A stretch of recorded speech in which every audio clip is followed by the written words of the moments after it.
একসাথে সিন খুব কম ছিল। আই নো এটা আমার সরি কো-আর্টিস্ট টিম খুব ইম্পর্টেন্ট একটা ভালো কাজের পেছনে। সো ওই জায়গা থেকে একই সাথে স্ক্রিন শেয়ার করা অ্যান্ড এত ভালো অ্যাক্টিং করা, first of all thank you Pritam. আমি কখনো ভাবি নাই প্রীতম এত ভালো ভালো কথা বলবে আমাকে নিয়ে, but truly speaking when I heard যে প্রীতম হাসান আমি একসাথে আমাদেরকে কাজ করা হয়েছে, I was happy, of course I was happy because আমি ওর অ্যাক্টিংয়েরও ফ্যান ছিলাম, নট অনলি সিঙ্গার, মানে থাকে না যে আমি গানের ফ্যান শুধু এটা না, আমি তার অ্যাক্টিংয়ের ফ্যান এই জন্য ছিলাম বিকজ আমরা অ্যাক্টিং সবাই করি বাট আমরা ন্যাচারাল অ্যাক্টিং খুব কম মানুষই করতে পারি। সো সেই ক্ষেত্রে আমি বলবো প্রীতমের যত আমি অ্যাক্টিং দেখেছি সে খুব ন্যাচারালি অ্যাক্টিং করে, মানে যেটা মনে হবে না দ্যাট হিজ অ্যাক্টিং, মনে হয় যে আচ্ছা ওর এটাই, যখন ও যে ক্যারেক্টারটা প্লে করে ওইটাই ওকে রিয়েল মনে হয়।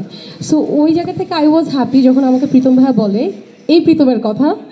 সো কাজ করে I felt the same and আমাদের একসাথে সিন খুব কম ছিল। আই নো এটা আমার sorry I did a mistake.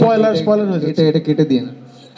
হ্যাঁ, সো যেটাই ছিল বাট আই ফেল্ট গ্রেট, আমার খুব ভালো লাগছে মানে ওর সাথে কাজ করে। So thank you so much. And আমি একটা কথা না বলি না যে কো-আর্টিস্ট টিম খুব ইম্পর্টেন্ট একটা ভালো কাজের পেছনে।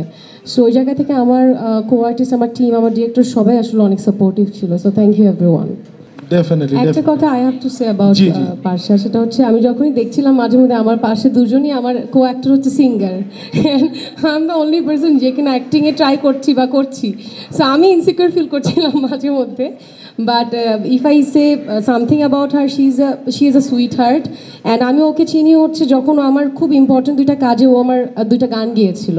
সো ওই জায়গা থেকে একই সাথে স্ক্রিন শেয়ার করা অ্যান্ড এত ভালো অ্যাক্টিং করা, অফকোর্স খুব ভালো করেছে। অ্যান্ড আমরা we had a very good experience.